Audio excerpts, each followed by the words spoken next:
What up, Wichita? Welcome to the Wichita Dinner Table. Tonight is Wednesday, September 10th. This is episode 59. I'm your host, Eddie, and back for another round, we have DJ Carbon. What is good, ICT? How you doing? We have Troy Trussell with Live Vocal. What's up, Wichita? Who I also heard was called the Wiener Guy over the weekend. I did. I got called the Wiener King just a minute ago, and then got spotted as the Wiener Guys at the Garlic Fest. Was it? Did you have the posse with you?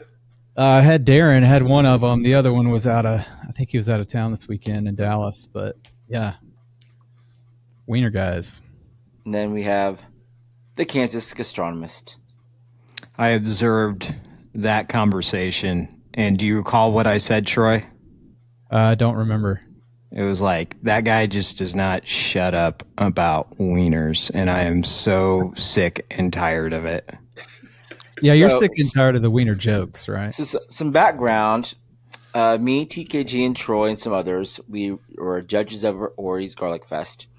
And I didn't hear the conversation, but I saw over at the public, some lady came up to you, started talking to you in Hackney about the wieners. Did she already know you beforehand? She had no clue. I mean, she had seen our videos, and so she was like, "Oh, hey, you are the Wiener Guys." And then her husband came and got in line with her. She was like, "Hey, look, honey, it's the Wiener Guys." So we were like, "Yeah, we're the Wiener Guys." All I could see was TKG, like in between you guys, kind of rolling his eyes. And the odd thing is, he had sunglasses on. But I could still feel the eye rolls. Yes. Like this. Oh, yeah. Just like that. It was good. So it was a good time, though. Yeah, it was a great time. Ori's, they put on a phenomenal event. And Carbon, you were there with the wife. Yeah, I'm still tasting garlic. I've brushed my teeth 38 times, and I can still taste it. TKG, is this your second time around or third? I've been to it at least 3 times, but this is my first time judging, I believe. Or, this past weekend was the first time I judged. So it was cool. It's a lot because you have to go. I mean, we try to hit up every booth, and some of those trucks that are really popular, particularly, you might be waiting 10, 15 minutes in line and then another 5, 10 minutes for the food after you've ordered.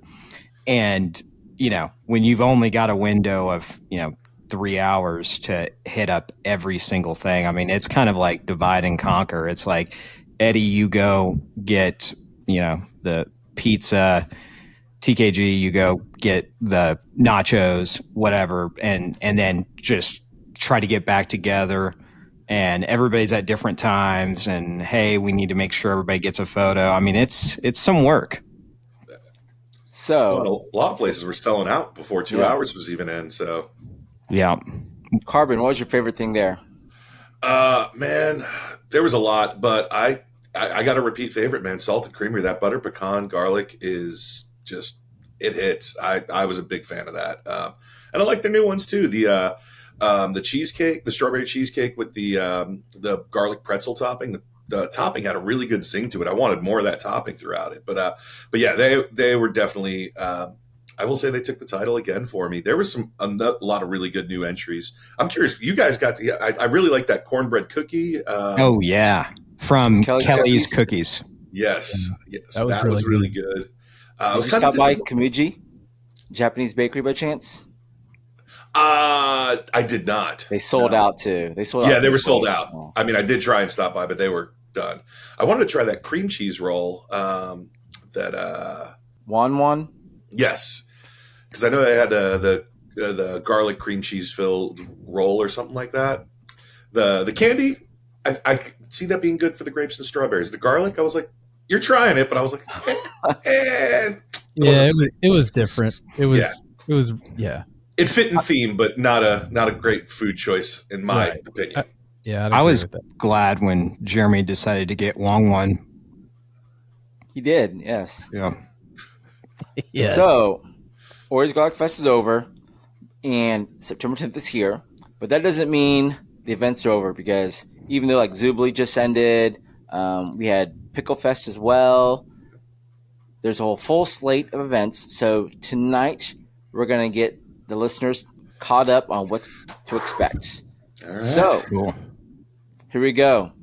Up first, going on right now, we have the Kansas State Fair, which Annette is at, and she has a little segment for us that she's going to share right here. Hey there, Wichita dinner table friends. I am so sorry that I'm out on this week's episode, but it's for a good reason. I've been here with my team at 12 News inside of our booth in Hutchinson. We've been meeting people here at the Kansas State Fair, so I'm hoping if you haven't had a chance to come to the fair, come and join me here in Hutch. We're at the Eisenhower building, right by the food court. We can't wait to catch up with you guys. Some fun stuff. I gotta run over here, by the way. We'll meet people. We have these giveaways like our weather umbrellas, but also I'm sending my autograph because, why not? Dinner table autographs, that's next on our agenda, right, Eddie? Guys, TKG, Live Local, DJ Carbon, come on. Hello? I'll see you guys next week, okay? See y'all, and hopefully I get to meet up with you guys here in Hutchinson. Back to the fair. Is anybody going? Anybody planning to go? Is anybody fair goers? I've been twice already. I love the fair. I love the foods. I love carnival rides. I love carnival games, not rides. I hate rides. Yeah. I remember when I first moved here, we went to the fair and it was an adventure because I would send pictures to all my friends back home. The butter sculpture, man, that is a incredible thing. I do love the fair. I want to go. I'll probably try and go this week. I'm really bummed. I've got a wedding on Saturday, so I can't make it to Ludacris with DJ Infamous, who's a legendary DJ as well. He's opening, which I would really love to see. But yeah, I'll get some videos for you. I'll be there. All right. I've never been into fairs, honestly. Really? I've just Have you ever been to Kansas State Fair? I went one time when I was a kid, under the age of 14. I don't know how old I was, and it was fine. I mean, it's just not my thing. And I do go to fairs when I am either required or feel compelled, but it's not something I seek out. That's fair. That's fair. I know. That's the fairest of all fairs. So I will say we've never really been fair goers either until we moved up to Wichita. Because back in Louisiana, it was like you didn't go to the fair. It was not safe to go to the fair. There was always reports of like violence happening, like every year. Like it was crazy. So when we moved up to Kansas, we tried the state fair, and it was a lot of fun. Like we could have a very interesting debate about fairs, actually, and the timing of year, which I'll bet most people have not thought about. But it's actually really stupid that you have the fair in the middle of summer. Now, I know this is the Kansas State Fair, and here's why it's in September, is because all of the county fairs have occurred. And so if you placed whatever, I mean, it's all about the animals, right? Or crafts and that type of thing. And so whatever you placed over the summer, then you get to go to the state fair. But the county fairs in the summer, I don't get it. It makes absolutely no sense. That's when farmers are the busiest. That's when you've got harvest going on, whether it's wheat harvest, you've got upcoming alfalfa. You've got alfalfa in the summer. You've got, dude, I could go on and on. And in Texas, actually, a lot of fairs are in like January. A lot of county fairs, because that's actually when farmers are able to do stuff. When it's cold out, when it's wintertime, and there's not planting and harvesting. Oh, yeah, I could go on and on. You can't really be outside in January for an outdoor fair for a week long in Kansas. No. Well, that's true, and that's why they have these massive, like, indoor fairs. But anyway. I have a trivia question for you guys around the fair. The Giant Pumpkin Contest. There is a new record holder for the Kansas State Fair. Can you guess how many pounds the pumpkin weighs? Man, I don't know. Is it over 1,000? I feel like we did this last year. I have deja vu right now. We did, but there's a new record. I think it was 1,200. That's your guess? Yep. I think that's high. I'm going to go 940. Troy's looking off to the side like he's Googling right now. I already said 1,000, but I am Googling it. Well, you can't. What's your guess, Troy? Before you 1,000. 1,000. Oh, then I don't want to guess 940. Then I'm going 1001. Okay, well, regardless, TKG is the winner. Your guess of 1,200 was a little low. The new record is 1,303 pounds by Matt Jacobs out of Stillwell, Kansas. That is a huge pumpkin. I'm just trying to envision, like, how do you keep it going and then transport? You know what I mean? Like, how does that not split under its own weight? That's. I don't even know where Stillwell, Kansas is, like how they got it from there to Hutchinson, whether it was like by tractor, horse carriage. I have no idea. Horse carriage. But, pop Cinderella's wheels onto that thing and just let it by horse. I mean if you look when you see the picture of it, Cinderella might be able to fit inside this pumpkin. So that's Kansas State Fair. That's going on till Sunday, this Sunday. After that, you have Margarita Festival at NAFSCA Park on Saturday, September 20th. This is a kind of a newish event. It's by Festive ICT. They've done margaritas, mojitos. Carbon, I know you've done it before. You've DJ'd it. Yeah. TKG, you judge and whatnot. So this is like a reiteration. It's reimagined. 500 tickets this year will be sold. And it's just an afternoon of margaritas at NAFSCA Park. Interesting. Because, last year it was an indoor venue. Where was it at? Yeah, it was over at the Brick and Mortar. Brick and Mortar, that's right. Did you judge it with me last year there? Thank you. Yeah. There was quite a few of us, I think. We had that big round table. Yes, because that made for a rough morning the next day. Okay. After that, Greater Andover Days, September 26th to the 28th. This is like pretty much Andover's like fall festival. And this is a great time. I mean, Troy's kind of in your neck of the woods. If you enjoy it, check it out. I'll be there that Friday. And I love carnival games. Like if you want to win like a stuffed animal from the hoops game, I can be hired to shoot basketball hoops. Nice. Another one, Railfest. Has anybody ever been to this one? Over at the Great Plains Transportation Museum on Saturday, the 27th. Has anybody ever been to the Great Plains Transportation Museum in general? I have. You have? I don't even. Is it on the east side of town? I don't even know. Downtown, within walking distance of Emerson-Biggins over on Douglas. You know where that little, what would you call it, like a old bridge or? The bridge under Douglas goes over Douglas near NASCAR Park. That building takes you up there, and then you walk that area, and that's where the trains are. Oh. And is that where the event is too? Yep.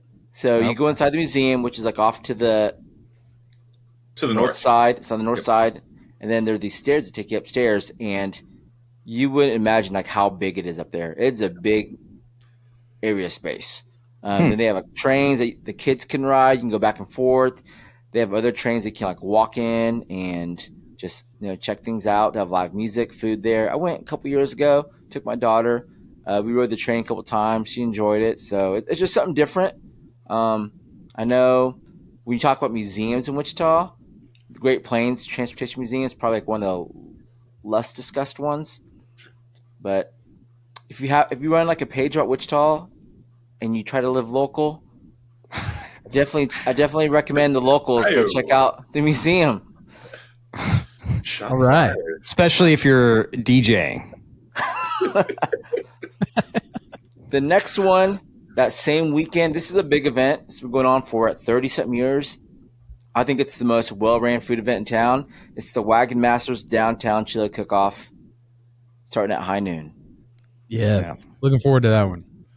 Big deal. Would you ever consider being a contestant, like one of the cooks? No. Oh, I would. What if we had a team of us that all spent one morning? So I did it one year, and I'm not going to say it's awesome because it sucked waking up at 5 a.m. or 6 a.m. You got to show up there. You got to cook. You got to prep everything on site, basically. But then, like, once noon hits, it's like a big party. You're out handing out chili to people, trying to get their beans for the People's Choice Awards.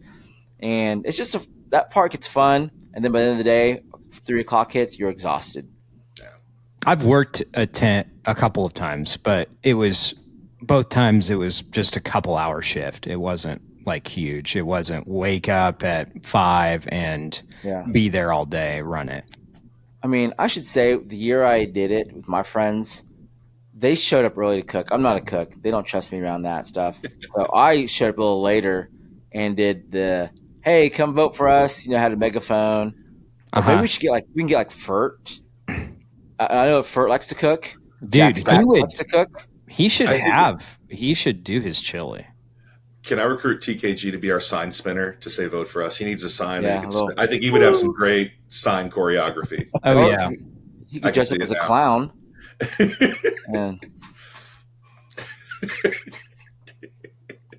Just practicing. Okay. The next event coming up, it is the Great Plains Renaissance Festival on the 27th and 28th. This is an event I attended for the first time, I think 2 years ago, and I was shocked at the sheer amount of people that stopped by this one. It is a big, big event. Yeah, it's grown a lot. Have you guys ever done LARPing? Would you ever LARP?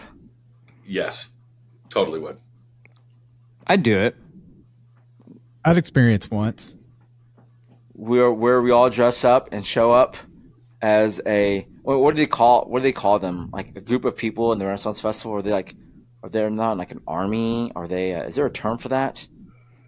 I don't. A battalion? I don't know. A Clash of Clans? I don't know. There's pirates there, so I don't think anything's too official. So okay. And next, after that same weekend, the last weekend of September is going to be a busy one. It's ICT Michelada Fest at the Kansas International Dragway. This is, you stop by, it's going to be car races, it's like a truck show, and Michelada samples on hand. I think there's like 30 plus vendors with food. And then obviously you can have Micheladas that you can purchase and try them all out. So that's September 27th at 2 p.m., the same day as the chili cook-off, but just later in the day. And then round out the weekend, you have Open Streets ICT on September 28th at noon. I think this is probably, correct me if I'm wrong here, the biggest free community event in this city. I would agree, yeah. And this is the downtown one? The downtown one on Douglas. And actually this year, they've shortened the route. So it's like 2.5 miles. I think it goes from like East High-ish over at Grove to Delano. Previously, it went down to College Hill, and it was just a longer walk. So they condensed it this time to give it more of like that community feel, to where like everything's walkable. So you don't have that FOMO. Like some people were just stuck down at Delano, other people stayed in College Hill. Now it's like a little more, tight knit. Yeah, I'll be curious to see, especially with the open contain with the common grounds consumption in Delano. That's going to be the first. About that. Oh, I walked down the street with a beer the other day. It was kind of cool. How was that? It was. I almost tripped. I was looking up at the sign with my beverage, and then almost tripped. I'm like, go figure. Like that's how we're going to break this in. I'm going to break a knee. Carbon is the new poster boy for why we shouldn't have it. They're going to be people out there saying people just getting drunk and falling over on the side of the road. Oh man. No, it was the middle of the day, but I did grab one, so it is there. So that's to my knowledge, that's the first event that'll kind of break ground on this, as far as being a public event. I'm not trying to be contradictory, but I thought that during Open Streets already you could have a drink on the road. I thought that I don't know. I remember getting a beer at Hopping Gnome, and I thought, I'm not admitting to a crime, but I thought that I carried my beverage with me down the street, and that was okay. But I might be wrong. Do you guys know? You may have been breaking the law. I know there were places, but I thought they were supposed to be contained. It was allegedly. Breaking the law. Am I wrong, Eddie? I don't know. I don't drink during Open Streets. Because I think during one of the pop-ups, I remember them being fenced. Because I don't remember which one. I think it was 2 years ago, but I remember ICT bartending. I think they had a booth set up, and it was kind of a little bit fenced in, if memory serves. Maybe. I don't remember. No, actually. So they're. I'm trying to look it up online, and I don't see anything about that. But back to the open containers, Carbon. Was there like a special cup you had to drink out of, or? At this point, no. So I was talking to some of the people, and they were talking about how it was going to go about. I'm like, how do you prevent it? And no one really quite had the answer of the people I was asking. So I'm like, I don't know. Could you run into the Quick Trip down there and grab a natty and walk down the street? I don't know. I got to assume, because I know on the list it has qualified vendors, but I did not get into that very much. So I got to find out. I know they had a conference last Saturday on the 5th or whatever, or 6th, something like that, and they kind of explained it. So, but I didn't get a chance to watch that. So I might have to go back and get myself educated on it. I didn't do the same. I was talking to Cody over at Oddfellow Hall, because that's where I had a wedding there, and that's why I was down there. And he said, it would be really cool if everyone got together and they created some type of a mug club, so the cups can be shared kind of amongst the spaces. I'm like, that would be a cool collectible concept. And so who knows? He said there was some discussion about that. I'm like, that would be pretty legit. Yeah, I know in some cities you have to drink out of a particular cup that's designated for the open container area. They're going to have to do that at some point. I mean, I don't see any way around it, because they're not going to be able to. They're not going to want. The purpose is not to have people, bring their own handle. Yep. So I'm reading a news article on it right now where they talked about the rules, and it says that the new common consumption area called Delano Commons is Friday and Saturday, 10 a.m. to 10 p.m. Signs and sidewalk stickers mark the boundaries. Saw that. And then visitors must purchase drinks from participating bars and restaurants where the drinks will be served in approved cups with the business's stickers on it. Maybe it did have a sticker. I was not paying enough attention. Maybe it fell off when you fell down. I did not fall. I almost fell. I beat for the record. It did not, which would have been bad, because I was all set up for a wedding, and I was taking a lap to kill some time, and would have dirtied up my wedding duds. That would have been all bad. Well, Jen Ray with Monarch posted cup back on Sunday, I think it was, or Saturday, image of a Picasso's beer in a plastic cup next to a Monarch beer in a plastic cup, because they had their first visitor from that had got a beer at Picasso's and stopped at Monarch, and it had the logos on the cups. All right. Well, thanks for handing us the truth here. And speaking of truths, we've had a couple weeks off on this one, but we're back with Trussell Truths, sponsored by Trussell Media. Ready. Yeah. So tomorrow is actually September 11th. And I know that it's a time of remembrance for what happened years ago back in 2001. I can't believe it's been that long. So it is a day of remembrance, but also celebrated on September 11th is a little thing called hot cross buns. Anybody had a hot cross bun lately? I last time I had one. I don't even know what that is. It's a nursery rhyme is all I know it as. It is a nursery rhyme, and but it's also, you can buy them at bakeries. Yeah, they have raisins in them. Do they all have raisins in them? I was doing a little research. The ones I've had have had raisins in them, and I despise raisins. I did not see in my research, the ones with raisins, but I just wanted to give a shout out to a couple of bakeries in town. I don't even know if you can get hot cross buns there, but I was hoping that one of y'all was going to break into song with the hot cross buns song, but it didn't happen. So I don't even know that song. You don't know the song? What hot cross buns? Hot cross buns. Is that it? There it is. I don't remember what comes after that. I'm not giving it a try. It sounds like Three Blind Mice. I think it is. It might be the same tune. A lot of nursery rhyme songs have the exact same tune jingle. Yeah. Like London Bridge is falling down, and Mary Had a Little Lamb. Yeah. There you go. Yeah. What in the Frere Jacques is going on here? Anyway, I wanted to shout out Juarez Bakery, because they put out some amazing breads and different dessert type breads that you can go get. Sure. And it's one of my favorite stops when I need some Troy, different kind of bread. Have you ever had the breakfast burritos or the burritos in general from Juarez Bakery?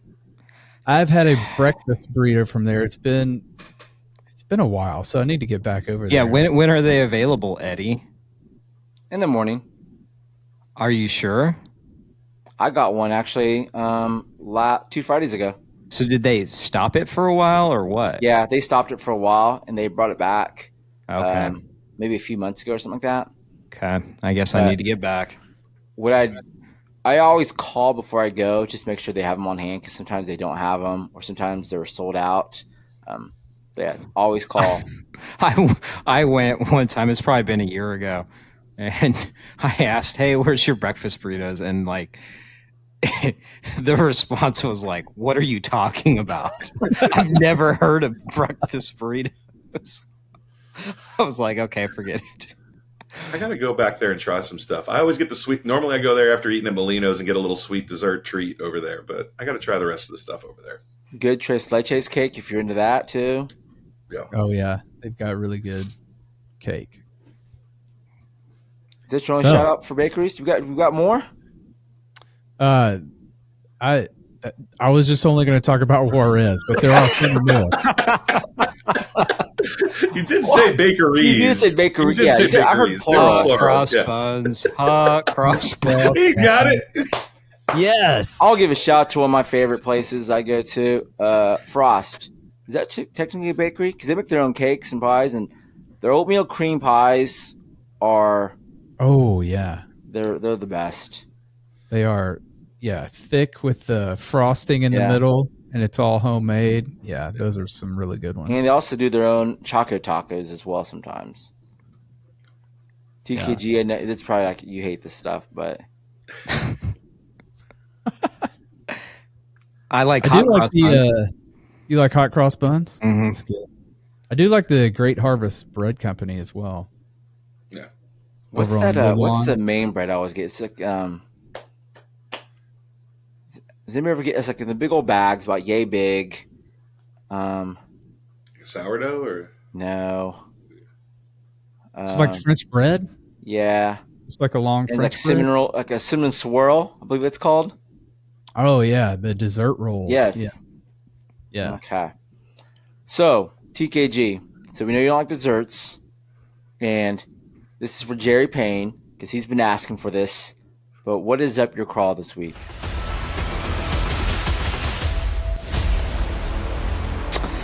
Well, here's the thing. It might piss some people off, but did you know that Wichita recently imposed permanent lawn watering restrictions?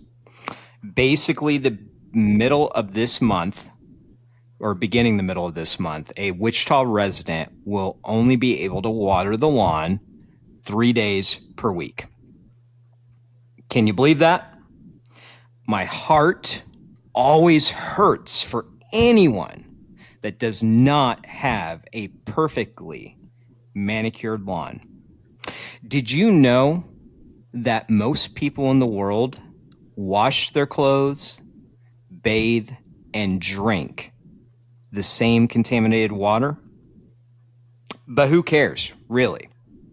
I mean, what's important is that I have a nice looking lawn so that I can look cool when I host a party or whatever.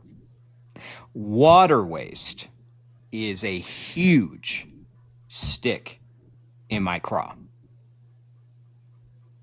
Back to you, Eddie. So, one thing I want to discuss about water waste is what's your take on car washes? Because anytime I see, or golf courses, anytime I see people talk about, water restrictions and whatnot, the first two businesses I see mentioned all the time are car washes and golf courses. And I think a lot of people don't realize the big name car washes, it's all recycled water. So the water that they're using to wash your car is probably going to be used again to wash the next person's car. Mm-hmm. And then, go on, TKG. I was just going to say a couple things. First of all, I'm not knowledgeable enough when it comes to car washes and the recyclable water. I have heard that. I believe that to be true.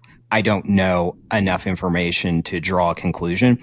But as it relates to golf courses, I get it. Hey, I mean, if you really want to boil it down, it's like, hey, the rich people get to do whatever they want. I get it. How much of that is recyclable? Don't know. But that opens up another bigger issue that a lot of people do not delineate, and that is private wells. So and by the way, I've looked this up. You can go online and see where all the private water wells are. So like you can see that the Quick Trip on 37th and Rock, I think I looked that one up, has a private water well.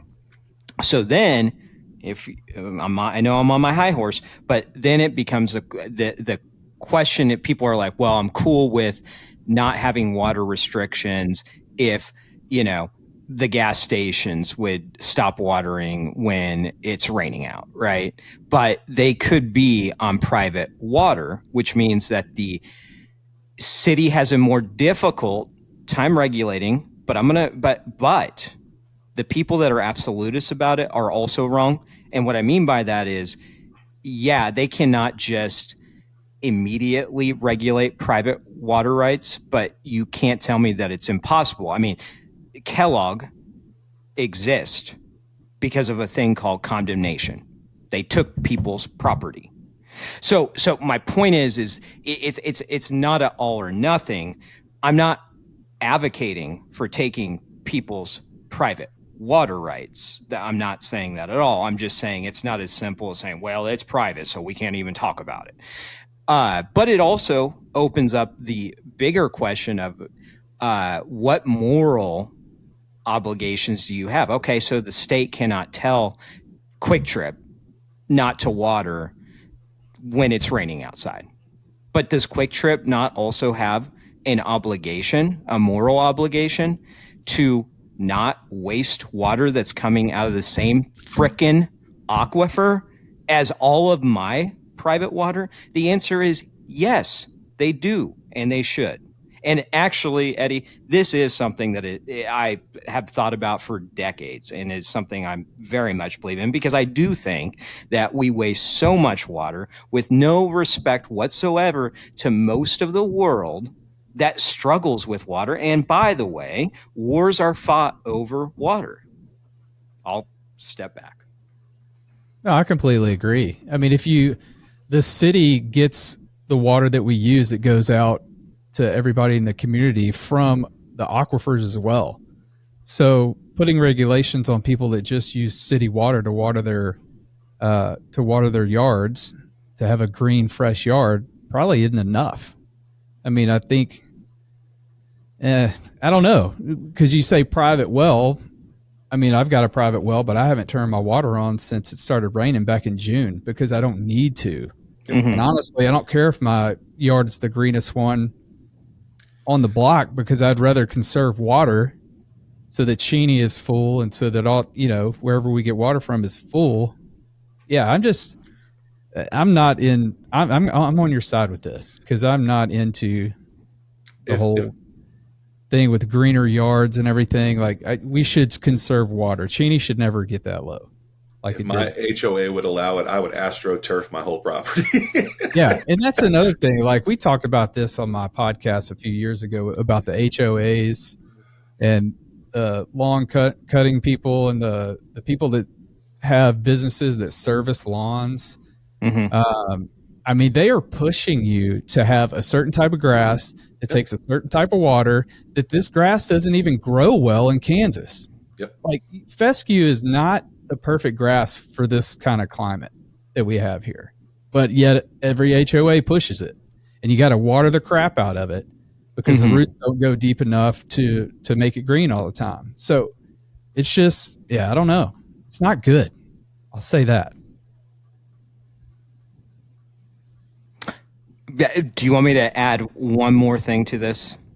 Just to head off those folks that rightly say, well, not watering my lawn, what good is that going to do? The bigger issue is water as it relates to agriculture. They are absolutely correct. And for those people that are like, well, don't restrict my rights when it comes to trying to obtain conservation when we've got a much bigger problem, I would say, yes, that's a thing that's been talked about for decades. I could go into the fact that the legislature is supposed to have some legislation next summer from the Department of Water Resources. Yes, I know a shit ton about all that. And that needs to happen too. But that doesn't mean that we shouldn't be looking to conserve on a molecular level. I'm with Carbon. I wish I could have an AstroTurf yard. I would do that too. I hate grass. I would water a tree and a plant and a bush, and other than that, be done with it. I don't need the grass everywhere. I'd be happy. Well, yep. TKG, after a couple weeks off, looks like you had a lot to get off your chest. Mighty big stick. Yeah. All right. Upcoming events for this weekend. Friday through Sunday, it's Ottoman Art at Bradley Fair. This is the premier al fresco art show in Kansas, showcasing artists from across the U.S. We celebrate the creative spirit of our community. And DJ Carbon will be part of the night for Friday night. Yes. You're doing the patron party? Yes. Yeah. Yep. So I'll be providing some soundtrack. I'm super stoked. One of the few times I get to do it, man, I look at my calendar. The next 8 weeks, I've got a wedding every Saturday. So all these events you're listing, I'm like, nope, can't go. Nope, can't go. So I'm stoked to be part of this one, though. It's a good patron party. Is a great time. Auburn Art's a great time. I think it's one of those like underrated events that really brings out the art and the culture scene here in Wichita. I agree. All right. Then Saturday, September 13th, it's the Banff Center Mountain Film Festival World Tour at Century 2. I've never heard about this one, but I guess it's a pretty big deal. You can come stop by Century 2 and join them in celebrating the spirit of adventure with Banff Center Mountain Film Festival. This year's tour will feature a high-energy lineup of films celebrating adventure in all forms, from glacier kayaking in the Arctic to all-female freeride mountain biking in Utah. Sounds almost like a tall grass film festival, but for the adventure scene. Yeah, I mean, is it a tour? I guess it's a tour. There's multiple cities that have this. Before. Yeah, okay. I've heard of Banff before. I've seen some credits from some people, so I didn't know it was a touring thing or if it was a fixed location. But that's pretty cool. I mean, it started off in Colorado, I think Alberta, and then this year it's in multiple cities, and Wichita was chosen to be one of them. Legit. Did you say Alberta, Colorado? No, Canada. Oh, okay. Then also Saturday, it's the Dinner Detective. It is North America's largest interactive true crime mystery dinner. It's in Wichita over at the Marriott. Witness a hilarious mystery while you feast on a fantastic dinner. And just beware, the culprit is hiding in plain sight somewhere in the room. And then, also this weekend, on the 13th and 14th, it's the Flying Monkey Con at Century 2. If you're a big fan of board games, this is the largest tabletop gaming convention in Wichita.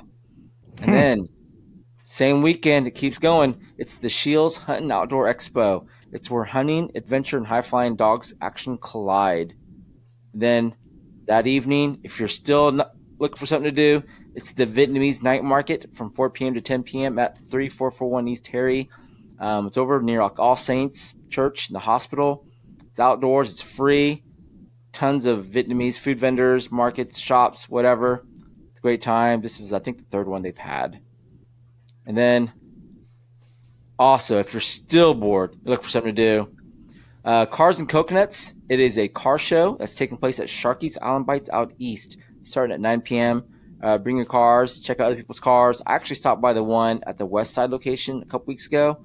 I'm not a car person, but it was just cool to check out that scene and get a glimpse of other communities here in Wichita.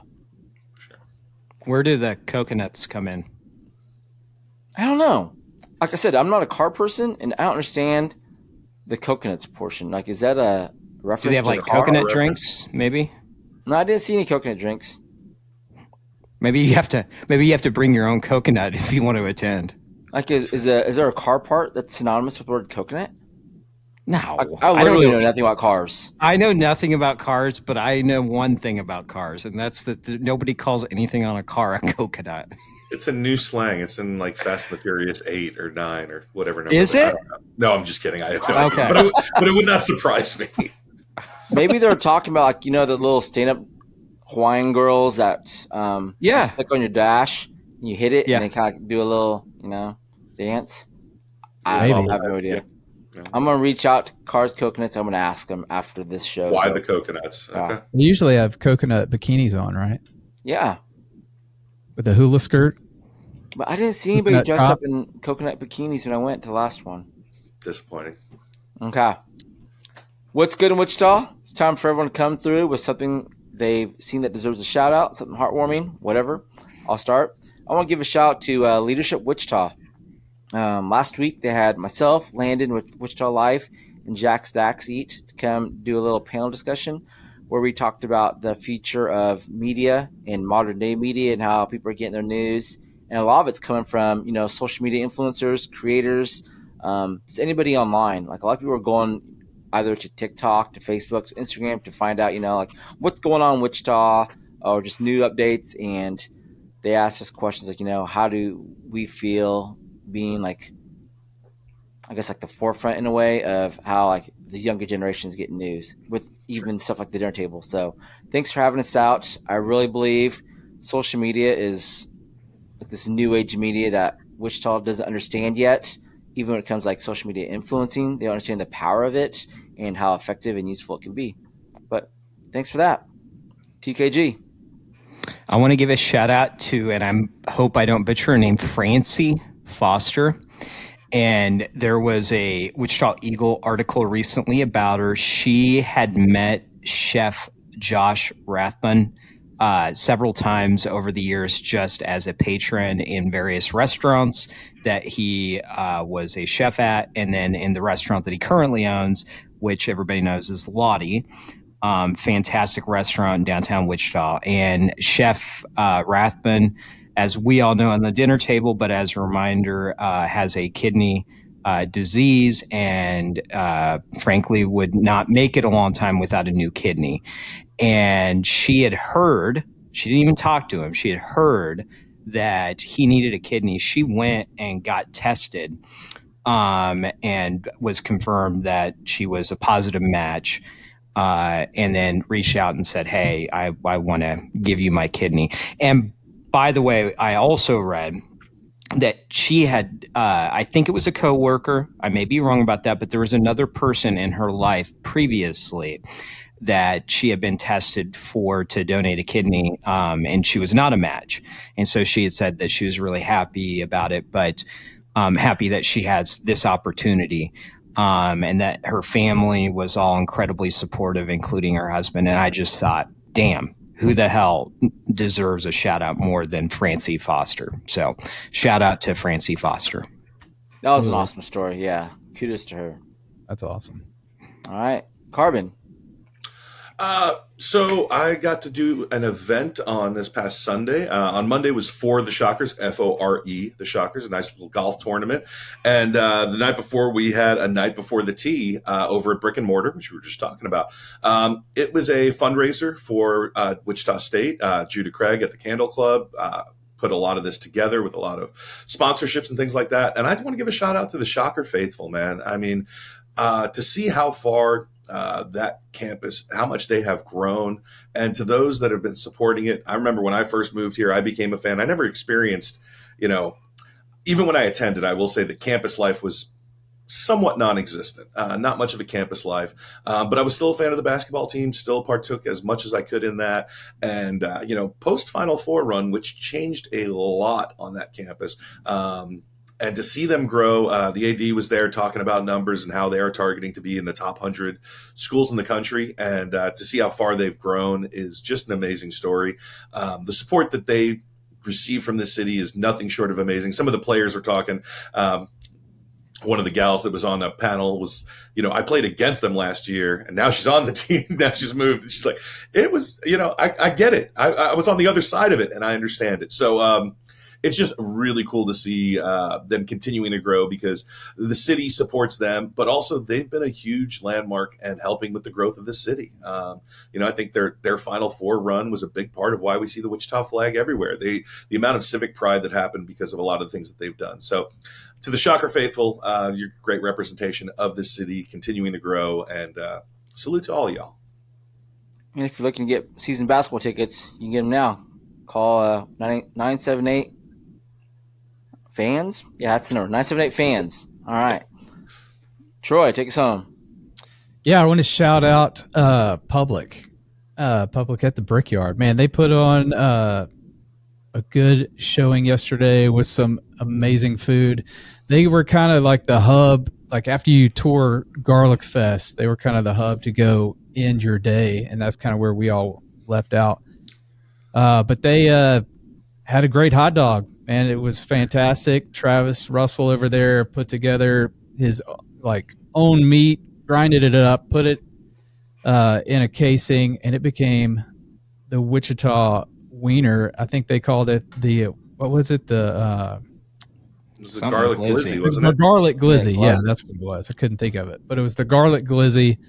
It was fantastic yesterday at Garlic Fest. So shout out to Public. They did a great job, and was happy to be able to indulge in all their great food yesterday. I had a young entrepreneur slanging popcorn and cotton candy out front too. There's son Theo was out there putting in work out there. That's awesome. And Public, they won Best of the Fest at Did they? I was going to ask what you're talking about. The judges voted them. Highly swayed by Troy in his preview of the glizzy.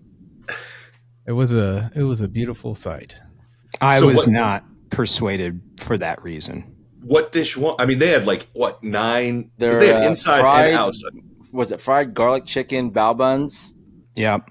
Okay. And there's some garlic wings. There was a garlic smash burger. The ribs. Garlic ribs. I didn't get any. Yeah, man. The glizzy. What was it?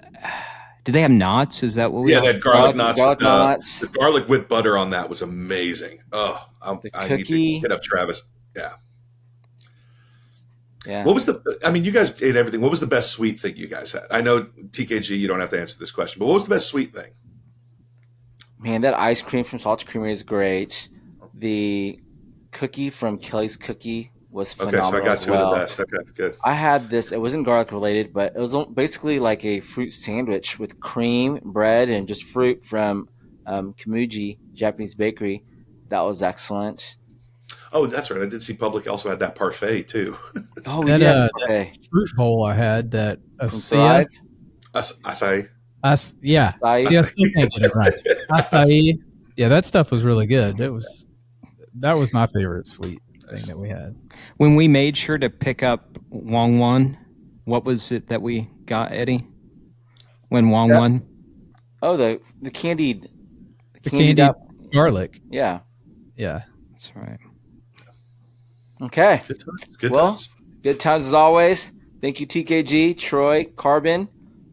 I'm gonna leave you with some words of wisdom. Hot cross buns. Hot cross buns.